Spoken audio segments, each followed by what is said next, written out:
Ingatan ni Vice President Sara Duterte si Pangulong Bongbong Marcos na amoy alak daw nang kausapin niya noong nagbitiw siya bilang DepEd Secretary. May sagot naman dyan ang palasyo.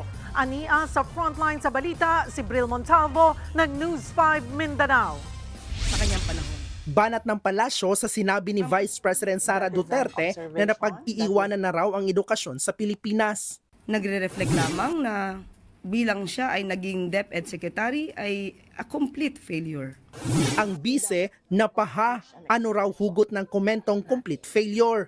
Nung nag-resign nga raw siya ay pinigilan pa siya ni Pangulong Bongbong Marcos. Hindi ko maintindihan saan nanggagaling yung total failure ako. Kasi iba yung actions ni BBM noong ako ay nag-tender ng resignation.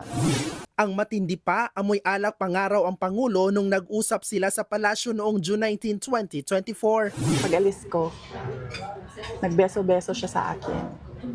This was 10:25 or 10:30 in the morning. Kung ako ang pahulain, kung ano yung alak na yon, whiskey. Hindi ako ang failure. Siguro, ang failure is yung 10:30 pa lang ng umaga, amoy alak ka na. Sa isang pahayag, hindi direktang sinagot ni Palace Press Officer Yuse Claire Castro ang tungkol sa umano'y amoy alak ang Pangulo. Pero sinabi niyang walang katotohanan ang mga kwento ng bise. Pasarin niya pa, si PBBM ay hindi tulad ng iba na tanghali gumising kaya laging napupuyat ang mga taga-media para mag-cover. At ang hindi mag-gets ni VP Sara na complete failure comment ng palasyo, pinagdiinan pang lalo ni Castro.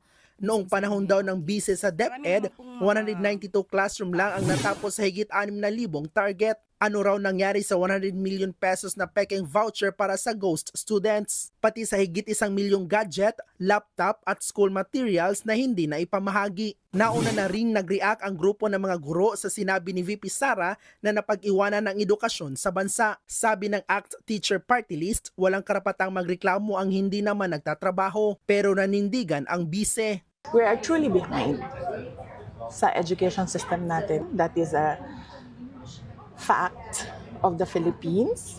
Nagbabalita mula sa frontline, Bril Montalvo, News 5, Mindanao.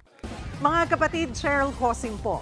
Maging maalam at may pakialam sa mga napapanahong issue at headlines. Mag-follow at mag-subscribe na sa social media pages ng News 5.